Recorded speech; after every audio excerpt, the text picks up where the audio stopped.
What's up, everyone? This is Sterling Brown of the Combot Collective, giving you everything you want to know about the 2021 Battlebots season as we move closer and closer to the reveal and we continue our Battlebots preview.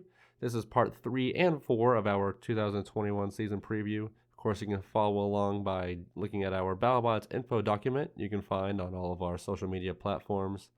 We'll be covering 16 robots from the Midwest to the West in this little region, even 2 robots coming up that are international in the northern region. This one, of course, I'll be flanked by our UK correspondent, Mr. Redman, and our US correspondent, PoryNog, who join me for these episodes here. And let's not waste too much time. Let's jump right in. Of course, like I said, you can find our info document in the description below and on all of our social media pages. And you can follow us on those pages.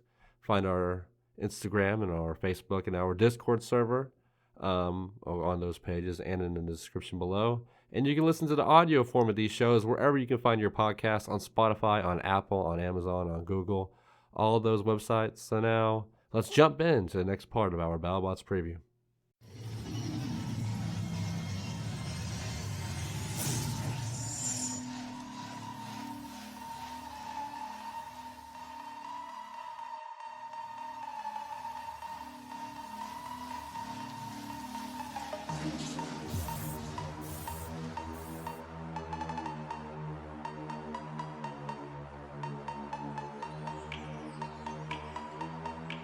Welcome to the Combot Collective.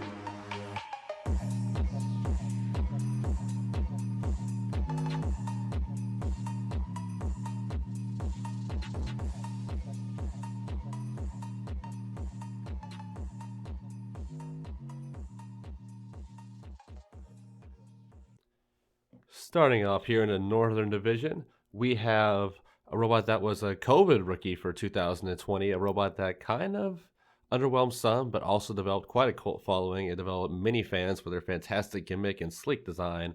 Of course, we're talking about from RoboGym Robotics, captained by Ryan Shulsky. It's Deadlift, the robot which has the fittest team, or at least they would tell you that in the 2021 event. They say that if you want to be on the team, you have to be able to deadlift itself, which it's definitely a tall task. I'm no good with lifting, and it just sounds brutal. But it looks fantastic this year, all jokes aside. It's going to be a fantastic looking robot. Has the gold accents. It's been completely rebuilt. I like the weight rack details on the side of the robot. But of course, the big talking point is the lifting clamp on Deadlift now. The muscle-bound lifting grabbing arm, it's interchangeable. They can take it off for fights if needed. And along with that, they have a brand new front wedge setup that has a little stopper on the front, so they'll be able to take better control of robots. I think that was definitely something that they were having issues with. In some fights, especially some fights like Ghost Raptor, it was more of a lifter than a control bot. But they have some promise. They definitely have people talking about them. What do you think about this, Red? I think that my dreams of being on the team have been shattered after your news. Seems I'm gonna have to go back to the gym to join this team, but I am very much excited to see these guys because I like that in the previous season they looked their machine looked a lot more, I suppose, professional. It's got the black and white look to it, and it looks sleek. Would you say it's like a rookie team? Because for a rookie team, that's a really good-looking machine. They've competed in Motorama for a few years, I believe, with various robots. Oh, this no is like wonder. their first heavyweight venture. I liked how it looks like. It literally looks like a piece of workout equipment you'd see at a public gym. It has like that matted style. It's excellent looking. Yeah, I look at the kind of design of it, and it just looks like one of those things you'd have on like a sports drink bottle. It just really has everything. Just looks as if they embrace that theme, and I love the fist grabber. It just brings it back to that It's Always Sunny episode where they've got like the bicep card that just looks like a penis. Uppercut. Oh gosh. Yeah. Like I'm glad they've made it look more like a bicep than the guys on the Always Sunny cast. It's always a pleasure to see, but it's still very firm, but it looks great. It looks like it's well enforced and everything.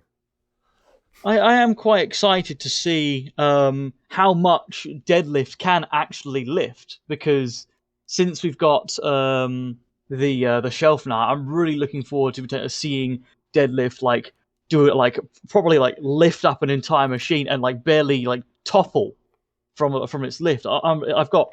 I'd be like incredibly hyped as a viewer just to watch that and just see them just slap him down onto the shelf, just proper like wrestling move style. Right, especially on those edge bits or even on the screws. There's a lot of places they want this arena to be obviously very control bot friendly. So this is going to be a robot that's going to test those meters. I will say one thing, looking at the picture right now of Deadlift, I don't know how I feel about the stoppers now. I mean, they would have been good last season when they were fighting some robots and they were having some issues. But now that they have the full clamp, I mean, that's kind of a stopper on its own. I feel like it's just kind of getting in the way, and it's not going to allow them to get as good of grabs as they would want. I mean, maybe. I think that the stoppers are there just so that in case they do grab onto a robot, because some robots can be, I suppose, fairly long in terms of the grab, and if they were to grab onto someone, if they didn't have those stoppers, the robot could potentially, but I mean, could really, because as you said, it is a pretty strong, wide area to grab a robot. I mean, it could very well be that they end up the robot ends up like sliding out to the left or right side, like the lip or something, Yeah, so with those kind of stoppers, a robot can, we find it much harder to, I suppose, drive off the ramp and potentially, I suppose, maneuver over Deadlift itself just to get out, which will be difficult to perform. Absolutely. But and I also wonder what the weight, those little side weight racks actually plays a factor, or if they're like super lightweight and fully cosmetic, or if it's like something they added after they realized that they weren't going to have the weight for something. You know what I mean? But potentially. Whereabouts you think looking at specifically? Just the weight racks on the sides of Deadlift. Those. They look. I mean, they look kind of cosmetic. If they are actually weights, then that's pretty cool. But that would be that does look kind of fun. An underweight factor kind of thing. I don't know. Anyway, it's always an uphill climb for control bots. But do you think this is going to be a playoff contender, or where do you think this robot's going to end up standing? Ooh, I think it. I mean, looking at the armor in itself, it definitely looks like I think it would take a few hits. So I think it will get pretty far, potentially top 32. But I will, it's I'd have to see really, because there are a lot of other good control bots that are inside of this event. It's just a matter of seeing if it's going to be the one that will actually pull through and become, I suppose, like Uppercut, really. The Bicep Boys. That's what I was really thinking when I saw this weapon. Yeah. The new clamp was the fist. Uppercut fight would be exciting. I feel like the clamp would be a big target in a fight like that for Uppercut. A target that might be able to take off. But it's going to depend a lot on schedule, and it's going to depend a lot on how the judge ruling ends up changing. I know that they have done some changes to the Matrix to hopefully make it a bit more even and a bit more clear, because 2020 definitely had its fair share of controversy. Yeah, from what I've heard. Because I know in the previous season, are they still doing like 3-3, or are they actually adjusting it a bit? It's still 5-3-3, but there's like clear definitions of what each point ratio is now. Okay. All right then. But if it's now mentioned somewhere in I suppose the damage rules saying that a clamper that, I don't know, fully suplexes a robot can count as quote unquote damage, then I suppose that's all right. But I still it's still fairly heavily weighted in the damage category. Yeah, it's probably still going to come a lot down to hazard effectiveness and stuff like that for damage bots. I mean, for control bots. But the team's definitely more prepared this year. I don't know how many spare robots they have exactly, but they have said it online that the crate this year weighs double what it did last year. And it definitely seems like they figured out their electronics at the end of the season in 2020. They had some huge wins. They definitely brought Ghost Raptor to the edge, and they had one of the biggest bounty hunter upsets against Jackpot in one fight. I don't think anyone expected to be so one-sided. But it's definitely going to be a robot to be excited for this year. I know Pory on the team's a big Deadlift fan, so it's a shame he couldn't be here for this one. He would probably be touting it out like I do with Sub-Zero. But a lot to look forward with this year with Deadlift. Let's move on to the next robot. Coming up next here, our second Northern region robot, first Waiachi robot in this little group. It's one of the most popular robots now in BattleBots, a very common name in the sport, of course. We are talking about Jake here. It's Hydra, the brand new villain in Robot Combat after the cow catcher situation, the bike rack stuff last year. Came into the tournament as number 1 seed, ended up making it to the top 8, knocked out by eventual runner-up Whiplash. Huge changes, though, this year for Hydra. They always make this robot better. They're coming in. They say that there is now double the flipper power that they had in the previous season, I believe, which is absolutely insane that they can even top what they have already. They said that the drive of Hydra is now water-cooled, which is going to provide better lifespan for Hydra's motors. Along with that, there is now a filter in Hydra's valve system, which is also going to help the robot in crucial situations with its survivability. And a brand new, let's see, what was it? Oh yeah, here we are, going over our info document here. It's a brushless pump setup, which is going to help with the flipping power, they said. And it's been proven. They've already shown they've shown in test footage it throwing a 250-pound piece of metal 16 feet up in the air with the greatest of ease. And even if they have some weird updates, and we don't even know those updates are true. Well, we know that they're true. We know that they work. We've seen footage of them in action and all of that good stuff. But the vertical spinner Hydra configuration, which is very fascinating. I mean, if it is actually used, it's going to be one of the more unique spinners in the competition. It's very 259-esque, and it can definitely do damage. It's Fujin's horizontal spinner, or at least something very similar.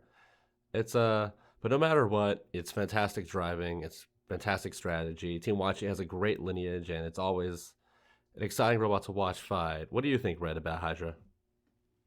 Oh, I love Hydra. Hydra, ever since it came on the scene, hearing about this hydraulic flipper, I never considered it to be something that could actually be possible. But then when you look in the arena and see how powerful it flips, and just hearing, like, before the fight itself, they had that little section where they explained how the flip worked. I thought, oh, this could work. The math seems all right. We'll have to see how it works. And then you see in the arena, and it's like tossing robots at the highest peak every time it flips, every single time. And I think what really, I suppose, was paramount to Hydra's career was when it fought up against the, I suppose, current king of flippers at the time, Bronco. Seeing unfortunately in your case, like, you're just seeing Bronco just be dismantled. It was being dismantled by this, like, and just looking at it, I thought, this is the future of flippers. This is where it's to be. And I can only assume that the reason why not a lot of people have actually moved over to hydraulic flippers is it's probably because they don't have the same bank account as Team Waiachi. Yeah, they have the money to innovate and make some crazy stuff. I mean, just look at Fusion, which we'll get to very soon. But Hydra is, absolutely fantastic. It proved it last season with the Witch Doctor fights. Even fights, because obviously the huge fight overshadowed a lot of it. But I mean, it had a great regular season with wins over Witch Doctor and Uppercut. But what were you saying? My apologies. It's right. I would it doesn't really matter about that, but I would argue that the fast one that they pulled in the fight against Hydra, again, not Hydra, Huge, was I think one of the very things that helped cement the notoriety and, I suppose, versatility of the Waiachi team. And I think no matter how people feel in regards to how that fight works, Team Waiachi just proved and shown to, I suppose, millions of viewers at home like a fundamental flaw in Huge's design. It's like, why fight up against a powerful? Why play the game of Huge when you can just make a coat hanger on your machine and just hold them in the corner and then win? It's like, I know Battlebots is, of course, a flashy sport, and we're there to see spinners smash and crash. But it really should we really should gotta embrace the I suppose technique and strategy. yeah, we should like raise a toast a bit to the Waiachi team there because they actually came out here and said, well, what is the one thing that Hugh doesn't have? Pushing power. So we'll Right. just keep them in the corner with some rebar we found in the Battlebots vineyard and we'll win for the next 3 minutes. And it was a fantastic win nonetheless. Right. And of course, the huge team probably won't like that. I mean, I've seen the huge photo. It doesn't seem like they've added any kind of traction at all since previous seasons. So I Right. suppose, Not as much as they can with those little bits they have on the wheels, but it's like not fully yeah, encompassed in the same way Gabriel's is. yeah. It's like I don't really know how the huge team can really fight up against that because if Hydra's done it, then who else is going to do it to huge? I mean, I imagine for the sake of fairness, some people might not do so, but it's a really smart way to beat them. So, like, I mean, imagine if Whiplash had something like that. So they like Yeah. just keep huge at a fair distance and just keep hitting them with their Mm-hmm. spinner and rack up damage points. And But some teams have done that. We talked about Duck a few episodes ago, and they've brought Cowcatcher kind of set up as well with long forks designed specifically for bigger bots like Huge and Mammoth. yeah, So exactly, it's definitely exactly. becoming another bit of the meta. Long forks Yeah, going in different directions. So there you go. yeah, it seems the meta is to keep robots away, especially now considering, as you mentioned, Yeah. they have like really long forks now. Like I've seen at least 3 robots now that have this really long Mm-hmm. fork set up, and I just look at this and think, goodness me, this is what happens when you don't have a size limit. You know, like people are Right. just gonna make they're just gonna make spaghetti like noodles out from their robots, and no one's gonna touch robots at all. Soon it is just we're all just gonna go to double jeopardy and just have projectile fights across the arena. It's gonna be crazy. Just shooting vertical spinners at each other like Yeah, nanobots. There you exactly. go. Yeah, But and yeah, and as you said, like Hydra also has a spare Hydra, vertical yeah. spinner just in case. Yeah, that thing's absolutely insane. And we're talking about the wedgelets. Hydra is guilty of having those wedgelets as well. It and Fusion. It's Yeah, those long yellow it's. wedges. Yeah, I don't know how practical they'll be, or if they were just to get some people riled up. But it's I mean, fascinating. yeah. If it works, then a lot of people would do it, and I think Hydra, I believe, is the kind of team that would set a new precedent every time they enter the battle box. Is that they always bring something new and exciting, and so as you said, if since the cowcatcher worked, Duck has now got the cowcatcher. So if these wedgelets work, then other teams will look at that and think we need to have those on our robot. So Yeah, that they're a very influential team, potentially more influential than the more, I suppose, early starters of the Battlebots tournament now, considering um, how many machines they now place into BattleBots and how much money and effort they place into the machines. It's just great to see them there, and I don't mind them playing the villains sometimes. So they need to get a right. cowcatcher out. Gotta get Get a the ratings going cowcatcher. somehow.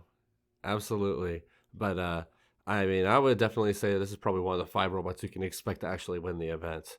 Team Waiachi always comes loaded. Like we were saying, they have the bank account. It's in my notes right here. It says that the frame of Hydra alone can cost up to $20,000.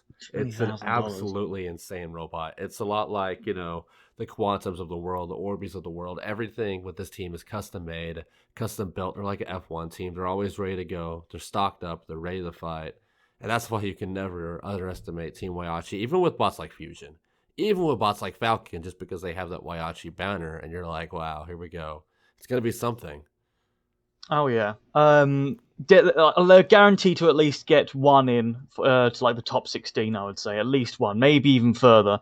But Yeah. if they win, then that would also be fantastic as well. And it will be very interesting to see. We haven't King of Draft this year. The what did we call it? Something stupid. The William Shatner clause, where if a robot hits the ceiling of the BattleBots during that event, there will be bonus points given out. I don't know if any robot will do it. Some people If said that's Blip. yeah, Blips. I think Blips throws it that too sounds forward like a crazy. Brit flipper. I think Hydra's the one. I don't know. I think the battle box is 20 feet high. That might be wrong. Don't quote me on that. And they threw that 250-pound test brick 16 feet. 16 feet. Yeah. Yeah. Maybe you wear down a So bot. yeah. Maybe they're running a different setup, something a bit lighter. Maybe you get some better Yeah. purchase on it, or maybe you fight Jaeger, which would be Kind of cheating, but absolutely brutal. Yeah, Jaeger's probably the most likely one. There would definitely be a shot in it. Mm. So I definitely hope we see a lot of good out of Hydra this year. Controversy or not, they provide an excellent fight. And I always love to Probably see good Team television. Waiachi. Great TV, legendary team. But I hope they bring back Son of Waiachi. I miss that robot a lot. But now Oh yeah. I love Son of Waiachi. Let's move on to our next robot here. Following up with our Team Waiachi talk, it is the second robot coming from the team that has not missed a Battlebots event since they debuted. It is the Double Weapon Maniac, of course, captained by Reese Ewert. It was a red-hot robot in more than one way last season, catching fire multiple times during the duration of the competition. We are talking about Fujin, the spawn of Falcon and Son of Waiachi. Very fantastic design, one of the best liveries in the entire competition, in my opinion. It reminds me a lot of Hell's Teeth from Robot Wars New Blood in the earlier series. It's a stellar looking robot, and the team has made improvements. They haven't been as open as they have about Hydra, but the robot still looks great, and it's going to be performing a lot better from what they've said. No more fires is the big word from them, and we don't know exactly what that means yet. Might be more robust, improved ESCs or batteries, likely both, knowing them. But they said it's going to be a lot. It's going to be running ship shape this year, a lot better, a lot more so. You know, the wins aren't just going to be against bots like Rampage and Aegis. No offense, all love to them, but it's made the changes needed. They've also brought the wedgelets, the same wedgelets that Hydra is bringing along. They got the ridiculously long wedgelets. They got the short ones. They have just more so extended ones, which is going to be a lot better for that vertical spinner system, which is a bit more built into the robot than most vertical spinners in the competition. They managed to fight off gyroscopic forces pretty well last season, so we'll see. They might have a chance to be a real competitor this year. What are we thinking about Fujin? I'm thinking utter speculation, but it's like their no more fire system is probably going to be Reese Stewart and like being held up by a drone with like a fire extinguisher just over Fusion, just in case Some anything happens. Waiachi drone. They had that one with Warrior. I forgot what it was named. Just have it attached with fire extinguishers instead of Yeah, just drop a fire blanket on the Fusion just That'd every be time, like whoa, a little fire bit of smoke blankets. comes up. I wonder if that would be legal. I don't know. It would probably be like, Ghost Factor knows it. entanglement. Right, man. But yeah, Fusion looks absolutely fantastic. Hopefully Oh. they don't do no cheap shots. I know they did a cheap shot to our boy TDG with Rampage, Danny. Oh during yeah, the Battle like, tournament. That'd be TDG, salty, man. man. That'd be salty. But Like it was, they always say you kick them while they're down, make sure they don't get back up, and man, it certainly was a lesson, I suppose, to poor TDG in that Son of Waiachi is not afraid to hurt your passion project, I suppose. Like this right? machine is just Fusion's brutal. like It has great bite. it's brutal. It's a danger to face at any angle, since it's got the horizontal spin at the back, the vertical spin at the front. Great Attacking driving it from the team. attacking, and its turning circle is probably fantastic as well. So the moment you try and flank it, you're just gonna hit a weapon. So the best bet for a lot of people when it comes to fighting Fusion is to just stop those spinners and just get a hold of it and just try and do something, because otherwise it will just shred your robot apart. And it's just such a dense brick of a machine. I don't know It how really is. any. It's definitely one of the more compact bots in the field. Falcon Yeah, in I don't know. 2019 was the smallest robot. In fact, I think at one point they had a mini bot which was literally the same size as Falcon. So, Wow. the bots they managed to build, I mean, Fusion's kind of connected to Falcon, are crazy impressive. Crazy compact. Yeah, it is just utterly impressive how they managed to, I suppose, miniaturize these weapons into such a deadly and compact machine. And as you said, they have those cheeky long forks again, which is sure to be interesting, since Right. as before, if it works for these two guys, then it will work as like a future meta for everyone. Everyone's going to be doing it, and I can't believe how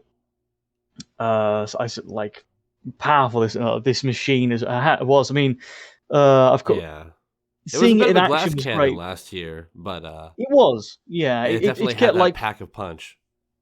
yeah. I mean, it was probably just down to the fact that they had two weapon systems going, like two different, a lot of power going to two different areas, and Yeah, a lot of things just going to get blown out. So I assume they've got stronger circuits, a lot more power behind it this time. They're not going to burn out any speed controls or anything, and so on and so forth. And this for is all sure. going to go fine and dandy, and they'll last pretty much. So if there is probably a fire, we'll probably just assume that they they a little fib there here and there. Right? Imagine.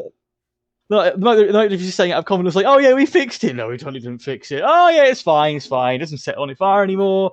No, Oh yeah, get rid of the fire extinguisher. you want to say it's good, but we'll have to see, right? I Yeah, believe what they're selling with it. They've usually stayed to the word about it. I know with Hydra, I remember I was definitely not believing in Hydra until I saw it fight Petunia in person. I was like, all right, that's definitely something else. But it definitely has a oh shot this yeah, year. And I know we were talking about how with deadlift, your roboteer dreams might be dashed because they deadlift the robot. You might be saved here because this team has a ritual where apparently 16 days before the events, they go to Taco Bell every single day. And they've been doing that for quite yeah. a while. I don't know if I, that's just with I, the Fusion team, I, but it was on their page.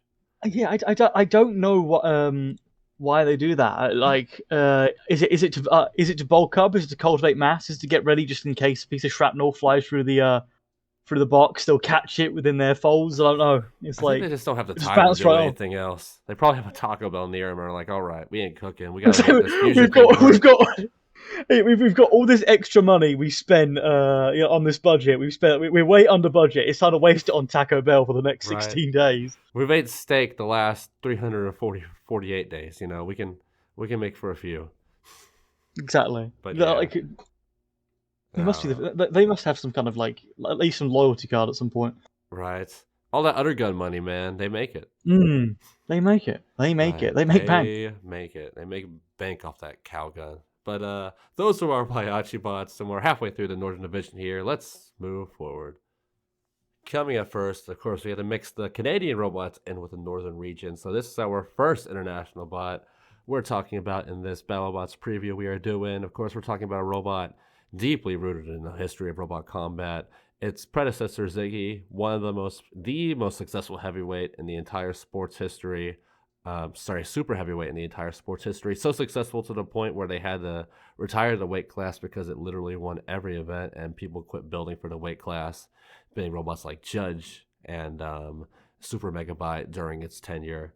But now we have Lucky, who in 2016 came in with all that hype, has had some trouble delivering on that hype. Of course, captained by Mark Demers from TKO Robotics. But it has made big changes for this year. They have brought in, of course, one of the most prepared teams for 2021. They've been working a long time. Of course, couldn't make it last year because of COVID. 7 chassis built for Lucky this year. They have a brand new flipper system, which has 50% more power. They have a new set of wheels, multiple new sets of wheels that are chunkier, bigger than they had before, multiple new armor configurations, one of which most notably going around the entire front and sides of the robot. And I think I already said this, I might have already said this. Reinforced flipper arm, of course, to go with the up and powered flipper. It's a big world now for flippers out there. Bronco set the benchmark, of course. Hydra's been carrying it. Blips of probably one of the most hyped up robots for this year. How will Lucky stay in the pack, Red? What are we thinking for this robot? Making a return here. I very much like the look of Lucky when it first appeared on BattleBots, and even though it fought up against, of course, my one of my home teams, Beta, it was always fantastic to see that, I suppose, like that 4-bar plunging flipper that just threw like Beta over. And then when it came out back in the later season, I always had high hopes seeing whenever I saw it fight. It just was a really impressive flipper and was really exciting just to see it work. Which was a shame when it I suppose in the next season where those side guards that had kept sort of locking up the wheels and just really messing up, and it didn't do too well in that season. No, they But really lived off the Desperado finals run for these past few seasons they've been around. yeah, so seeing them return and they've apparently like upped the power, I've got real high hopes for them because I'm really hoping just to see them send a robot just across the arena with the amount with Right. like their flip. I mean, we've It's seen them going to do it be before. yeah, it's it just looks like it's a fantastic machine. I love the angry face, of course, and the flipper. It's just Oh, yeah. The little angry snowball, or whatever that thing's supposed to exactly. be. It's and they it's nice to see as well that they've done away a bit with the wheel guards, so it doesn't seem like they're going to get stuck with Right? those nicely exposed wheels. And I just like the design of this machine, and it's just always a pleasure to see them compete. And I'm really hoping that they I mean potentially get to the top 30 like 32, but like Right? Yeah. I I'm not too sure. They've got a really like strong lineup to face up against, so it's just gonna have to see how it goes. It's definitely one of the most stacked fields this year. They're going to have to get a lot of control bots, a lot of horizontal spinners. I think once they get some really bad vertical spinners, they might be in some trouble. That punching flipper is nothing to mess with though. And they do seem very confident about the upgrades they made. They certainly had the time to make them good. I was talking though about that big long front plow configuration, which we have seen in some pictures already before. It Yeah, might end up posing a bit of an issue. We were talking about wheels getting locked up. That might be something that might happen with that setup. I'd be worried yeah. about. But if it stays resilient and that flipper arm can take the impact, so it doesn't go I mean, haywire yeah. like we saw If in the yeah, Bloodsport fight, yeah, yeah. or something like If it's that. something like if the so the side guards are anything like Chomp's side guard, then they Yeah, should be in good hands. But for we'll have to sure. see It's how it like goes. AR. Yeah, exactly.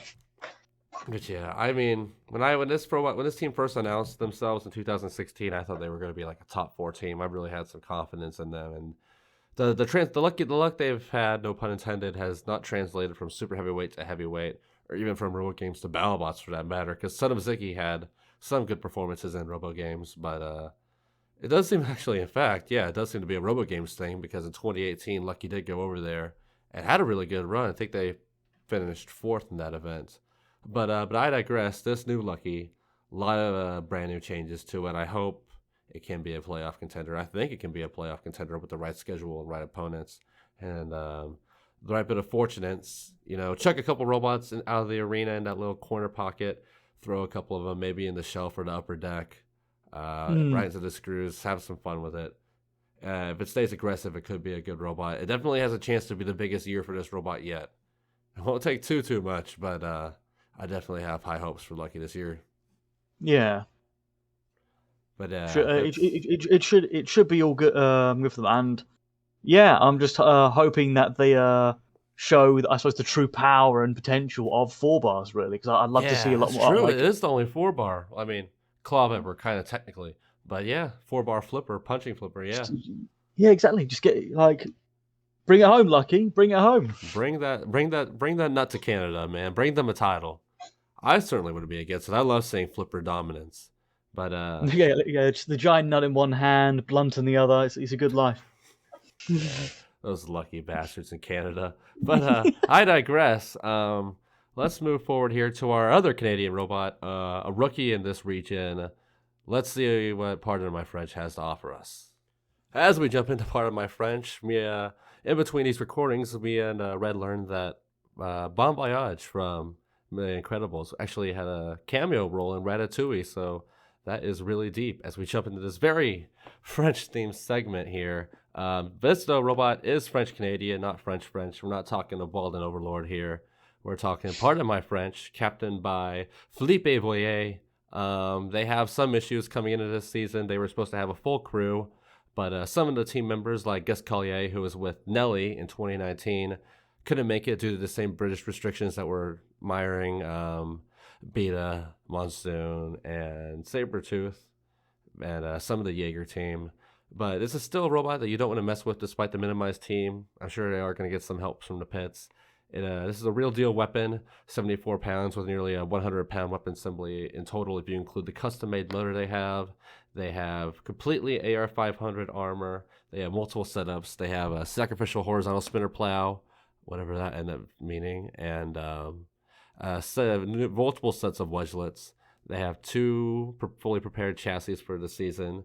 They are running on brushless motors, and they have custom-made batteries, and quite a lot going on with this brand new robot. What do we think about this team that has a lot of ups and downs going for it, Red? I think that hearing that they were going for like 10 tons initially for the weapon. Oh, that was a joke. That was a joke. Yo, it was a joke. That's not physically possible. I don't think the arena weighs 10 tons. Gullible's on the ceiling. I'm looking up, guys. I can't believe it. I told him that before the thing too, before our Ratatouille talk. How much was how much was it going to be then? Actually this time, canon. I have no clue. I remember them saying in a podcast, I believe it was Behind the Bots, that that they were originally going to have a better weapon, but due to changes in the rules, they had to knock it back down to 73 pounds. Oh man, but looking at the weapon, it's such a hefty. It's gorgeous. It's huge.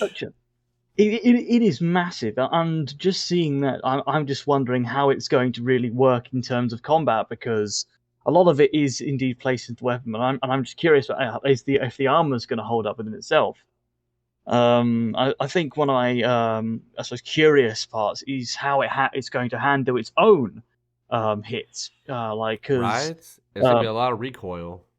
It's one thing to have like one of the heaviest weapons in the Battlebots roster, but it's another thing to have one of the heaviest weapons in the Battlebots roster and still keep driving after the first hit. Right. It is worth noting it is very compact too. It doesn't look like it from the picture, but it's like a little bit bigger than Fujin, I would say. Yeah, it definitely looks like it's going to it's going to be at least it looks tough, I suppose, in the center there. I'm just more suspicious about the outer skirts that covers the wheels. Yeah, I'm not too sure. I And always those worry a lot about it covered up wheels like that. Those wedgelets also don't look like, I suppose, the best wedgelets to me. They don't really, do they? They look like more like if we happen to catch you by the side, we can still try to control you, kind of thing. Yeah, they're still kind of like they're just like two little tiny fingers that are just like they're gonna just gently rub your side armor. It doesn't look like it's gonna really get underneath anything. But I suppose that they don't really need a wedge since their spinner will be their wedge, I guess. Yeah, so it's gonna be a bit like the 2018 Witch Doctor or like a Fusion or Hypershock kind of setup where just throw the weapon up front, do the damage, kind of like Yeti as well. But it seems like a lot of the real star of the show, at least from what I've heard online, is this mini bot named Zoot. Of course, the lifter can lift up to 100 pounds, I think is what they're hyping up. It's very unique. It's an airbag lifter, so it'll have the little bag, of course, rising and lowering inside of it to lift things up. Something I would like to see fight cool. Jaeger or maybe another mini bot, or maybe lift up like a corner of a robot to get control. It's definitely going to be acting like a bit more of an active doorstop, you know. I can't imagine part of my French being the most nimble robot, sorry. So yeah, that's right. It can line them up, you know, get those big impacts that they want. Yeah, I do wonder how what's going to work, since as I understand it, from my perspective, a mini bot is less classed as a cluster, but more as like its own weapon. Yeah. And to me, I always felt like if a mini bot managed to actually immobilize like an actual like massive heavyweight, then that should in a way count as an immobilization. That might be a controversial take, but I think a small like ant weight size, like featherweight size robot having the capability to actually manage to stop and beach a robot that is like 200, 300 pounds in weight, just, you know, should be phenomenal, like in its own right as an achievement. But do you mean like in the same vein that like Nuts mini bots were able to like stop carbine? Yeah, because in Robot Wars, like the Nuts mini bots managed to stop them, and I don't know if he was actually getting counted out or not, but that to me seemed like it was a fair immobilization because they managed to actually I don't know. Mini-bots. I don't know if the mini-bots they're in a weird grey area, but they're either classed as weapon or they're classed as a cluster bot. They're not really a cluster. They're just Yeah. like a little helper bot. But in that way, they're still allowed to have weapons. So do they count as a weapon itself? So I it's think they do as is it, long as they have some sort of active weapon. Like the Crazy yeah, Cat has its flamethrower. Some have little, like yeah. So Lockjaw that's has the that. rotary lifter, and this one has the airbag lifter. It just has to have something Yeah, like that. yeah. That's where I'm coming from because I feel like if you can be immobilized by the arena floor and it counts as a knockout, then surely you can get stuck on what remains of a mini bot or a mini bot itself, and that too will count as a knockout. I mean, in terms of the referees, otherwise that's a bit of a Right. weird double standard. Right. You gotta be careful what you ask for now. Next thing you know, you're getting a pack of 250 doorstops, and their goal is just to slightly wedge under a robot. Hey, It's like, hey hey, we man, stopped him. whatever's the meta, I suppose. Oh man, that would be horrible. Just all of the tiniest little flickers. Yeah, But so if like imagine if Zoo like has that promise and actually manages to immobilize robots and knocks them out, then a lot more robots. I think a lot more people will start to think as mini bots as more of a mobilizing tool rather than one that's used for setup or for flash. Just actually right. something that can be useful and knock out the robot if the opponent is not too careful and is too low to the ground. Yeah, for sure. It's something we definitely can also see out of Lockjaw's mini bot this year, the brand new one they have. It's gonna be a very Mm. fascinating year for mini bots, but yeah, capping off here, talking about part of my French. It's gonna be very interesting. The team should be happy that they're even getting represented because in that same interview I was talking about earlier, they said that there are only 4 people in all of Quebec involved in robot combat. So Aw. the fact that two of Yeah, them managed to show up here, it's a shame they couldn't get more in because, of course, I said a lot of the team worked in Europe. So it's a half yeah. British robot technically, which is kind of cool. y- They need all the Ooh. representation they can get this year. They have Jaeger, they have Cobalt, so they can also get some of their pack behind this one, I Yeah, suppose. it's nice to see the French part of this as well. You know, it's good to see Right. It's definitely a good cultural robot. yeah our bros from across the pond. You know, help competing. It's good to see. The shame that Yeah. we can't really be there to be but They oh all well. tried, but Yeah. I definitely think this robot can be a playoff contender. It's gonna have the same issues though. I think Deep Six had before, maybe even a bit of the issues Axe Backwards had, where Yeah. it's no If other like robot really like it. It's a bit of a glass cannon. It might have yeah. reliability issues, especially for first season.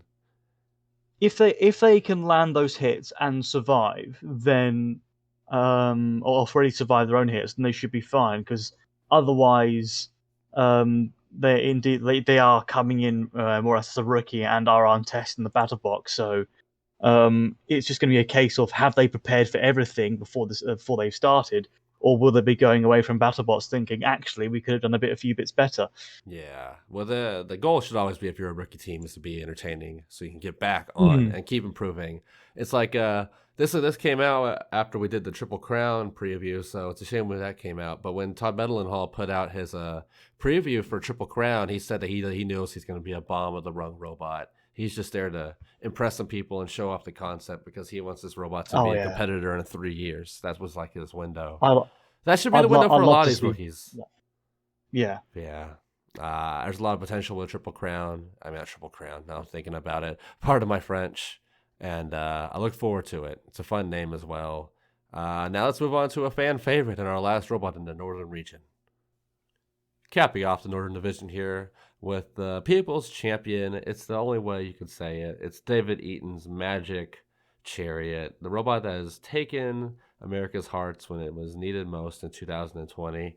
Of course, we're talking about Rusty, the robot that managed to pull off some surprise wins last year. It managed to beat Scorpius. It managed to beat Sporkanock. It managed to get a huge one over Kraken. It managed to put up a fight with Copperhead. And not much to the team's chagrin, though I am sure they're glad that they brought 2020 Rusty this year. That same Rusty will be fighting yet again because the one on the website, the one we saw in the Scorpius blog and all of that, as we saw in the Battlebots trailer, not competing. From what we heard, it had an internal combustion engine that they could not get working. Even with the team this year, they have David Eaton has came with a crew. He has 3 people with him, so that's exciting. But nope, they couldn't get the robot working, so it's 2020 Rusty out there, which still isn't a bad deal. It still has the electric drill, it still has the lifting arms, and it's very compact. It has the Shreem mech. It's fairly reliable, and it's just an exciting robot to see. You always get excited to watch it fight, no matter the opponent. What are we thinking about Rusty this year? I love Rusty, Rusty's just the hands best. down. It's got so many things right about it. It's got the unusual but interesting weapon, the electric drill. Yeah, It's got the tracks because you don't get many track robots in fact, in Battlebots anymore. it might be the And it's only just tracked robot now in yeah, and it's just BattleBots. fantastic to see. The robot has just such a personality. Like I see like a bit of Refbot in it in a way, just the Right? way it And works. the Yeah, eyes and the face and the arms, absolutely. yeah, and it clearly it's loved by a bunch of companies because they've got like what 21 Yes. sponsors. 21 sponsors. We were just talking about it earlier, that all the ideas, because there's no sponsors on the robot, which we found funny. All the Yeah, ideas, like have a scrolling like credit scene of sponsors when they do the sponsor bit in the intros, or yeah. what you were suggesting, the banner mini bot. Yeah, like That's they have very like a lovely. little like model aeroplane that flies around the arena with like all the like with a flag at the back with all the sponsors just flying about. I mean, they could also just go with the fact of him just wearing like a full bodysuit with just the logo just planted on. He's just Oh like my god, he's just yeah. casually sitting there in like a flamboyant rainbow-colored bodysuit with just the sponsors on. He's just like, I'm ready, I'm ready to I'm go. here, And doing his little I'm David Eaton ready dance. to go. Yeah. Oh man, that would be fantastic. It is unfortunate though that they have showed up with the older one. I know that David Eaton, a big Icewave fan, that he is really wanted to do an internal combustion engine in this new version of Rusty, which was apparently supposed to be a real deal build as well. From what I heard, that the Rusty itself, the bot, the rust was like treated on there, so like cosmetically, but the bot itself was going to be all AR 500 armor. They were coming in with like some proper power this year. Uh, Not to say that this other Rusty it was durable, because of course it was. It held up to Copperhead, and maybe we will end up seeing this Rusty later this year. We don't know how the season ends up going down, but it's a very it's a very interesting situation for the Rusty team this year, Team Iron Force. But you can't help but always be excited to see this robot fight. Yeah, and hearing that the new Rusty build like kind of like was malfunctioning is a shame, really, because I would like to see the new Rusty, of course, like as you say, compete the new season. I mean, it might just be that they had this one out for one or two, this like the older Rusty in for just one or two fights. That was all good, and then Right. they swapped it back in. But if that was the case of like the combustion engine messing up like on the day, I can assume that they did. I suppose it was a rather untested like design, maybe. Yeah, probably didn't. And, They like, probably hadn't had a chance to even get it going yet. yes, they were like it might have been proper crunch time, and like they hadn't like at the moment they were like, okay, let's start it up, but it just wasn't going. So which is Yeah. not a shame. It is a real shame, but they are here. They have the old Rusty. I'm sure the Mm. Battlebots producers are certainly happy they're here with how much this robot's taken the world by storm. Easily one of the most known robots in the world in a very short span of time. And Oh yeah, you gotta love them. They're gonna pull off some upsets. You know they are. yeah. They're here to I'm turn really some I'm really heads. hoping that thematic drill like penetrates like I don't know like the the link and just like it just turns the robot off with Right. like just manages like to flick a switch off like because it's such a unique I suppose weapon in a way because it reminds me a lot of the cutting saw like because you wouldn't think the cutting saw would be that good in terms Until of you a see weapon like but Dead as you Metal or Saw Blaze, yeah. yeah, but they're like, and then you see, of course, in the early seasons, you've got robots such as like Sawblaze and Scorpios, like actually cutting into robots and slicing into them, just seeing them. So Mm-hmm. I think if like Rusty really actually got someone still, and then just held their drill down onto someone, they could actually penetrate through and break something. It'd be fantastic to see. Oh, that would be absolutely stellar. They definitely have a chance to do it, I think. They kind of did something similar with Scorpius. I did it again. Sporkanock. I think they were able to rattle at least the interior system of that bot at least enough. But maybe we can even see it Mm. go out, like take out a wheel. Something along that line. A wheel would be ambitious, but it would be fantastic. It'd have to be a rattled, slowed down robot. Yeah, But I don't. it's not getting through no AR 500 armor, that's for sure. Oh yeah, and I don't. But in terms of pushing power, I think as well, I don't think many robots are going to be beating Rusty, since Rusty, like I said, it's tracked, so it's got a ton of grip, and just trying to manage to like just trying to outmaneuver, or like just outpush it in terms as a like wheel drive robot. I think they'll have a really difficult time. I just Yeah, think that if this new one has a proper good wedge to it, I think they definitely could be a formidable in terms of driving robots out of the arena and racking up those control points. seriously. Mm. Speaking of out of the arenas, though, it's we do know Rusty's first opponent's going to be Blip, and from the footage we Ooh. saw, it's going to be a bit of a wild ride. Of course, anything can happen to BattleBots. That footage can mean nothing from the end results, but Oh yeah, it's going to be very fascinating. It could just drill the Blip in half, and it'd be all over. Like Right. we're hoping. It has. When I know that they have that little prop wind up toy thingy on it, Rusty just grabs it, unwinds him, undoes him. Exactly. It's like Thanos snaps, just like just threads him. Oh man, but yeah, Rusty, the people's champion, the legendary robot from Dave Eaton, the only robot from Illinois, as big of a state that is, it's a little bit surprising. I don't know. It's gonna be a Swap 32 robot. It's never really the point of it, though, is it? It's just there to steal the show, but it's not a robot you want to lose to either. It's kind of like the fighting a little kid situation. You don't want to get your ass beat by a kid, but you don't want to beat a kid either. I don't know. I think it would be an honor to probably lose to a robot that's been made by such a talented and dedicated man. So it's just Right. really it's like. But I do kind of get it, I suppose. It is somewhat of a rookie machine. I don't think many I suppose seasoned vets want to lose to a rookie robot. It's kind of taking that detour position. You know what I mean? Yeah. But Yeah. talking about like a handcrafting it with a builder, this is another good point of it. It's a lot of the conversation with robot combat now is how a lot of these robots are over manufactured. It's all CNC and billet, made by companies. Everything's custom built. But you see a robot like Rusty, you see robots like Jackpot and Dragon Slayer. You know, these are robots that still fight for the garage build, and that's what we like to see. Oh yeah. But yep, that's Rusty. That's our last 2021 Northern Region robot. So let's start rolling out of here and move to our outro. Thank you for staying until the end and tuning into these next two episodes here at the Combot Collective Battlebots Preview. This has been part 3 and 4 that you're seeing this cap off at, and we hope you stick around and join us as we start going towards the East Coast in our next 2 parts. We'll be doing the New England region and the East Coast region up next. We'll be continuing this series all the way until the very start of the Battlebots season, which we will then do our Battlebots Episode 1 analysis, hopefully coming up soon. Of course, you can find me as we start rolling up out here. You can find me, Sterling Brown, on Instagram at SterlingTXTG.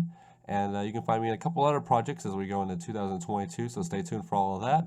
You can find Mr. Redman on his website, www.joshuagunnet.com, where he does a portfolio showing off some of his works. And he's looking for stuff to do, so if you're interested in some of the stuff he's done, let him know.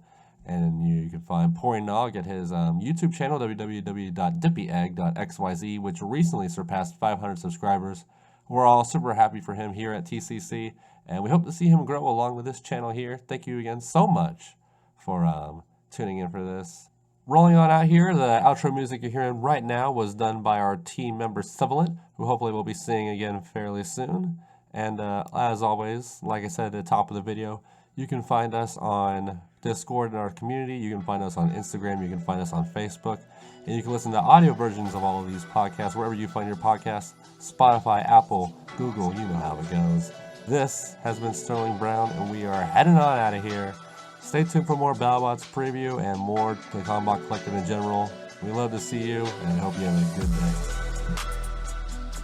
This was the Combot Collective. Find us on Instagram and Discord.